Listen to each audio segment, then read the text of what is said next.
Entries in the community broadcast category are restricted to our smaller Canadian over-the-air or online broadcasters and the journalism of local or regional interest they produce. Eligible entries would have aired on local network stations, independent stations, and online broadcasters' local newscasts.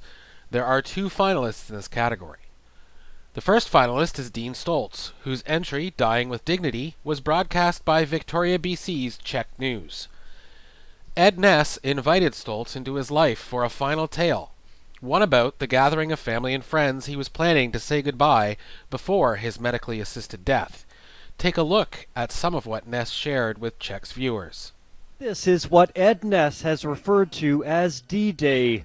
I feel like I'm going on a voyage here somewhere, and I don't know where it is, but it's interesting. Ed shares a final tender moment with his wife Gloria, saying goodbye and I love you. Then Dr. Dawes asks him if he is ready. He says yes, and the procedure begins.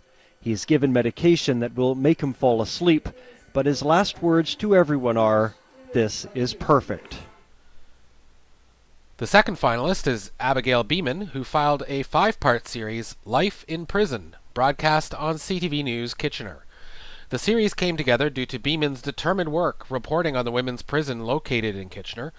Correctional officials familiar with her track record on the file allowed her to bring CTV's cameras into the prison to report on some of its inmates and their experiences.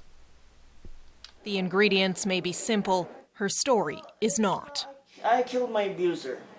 Yeah, put it that way. And this is the second time it's happened to me in my lifetime. I've been coming in and out of prison. I left home at 13. In segregation, this is the yard. You can see it's much smaller. There's no garden.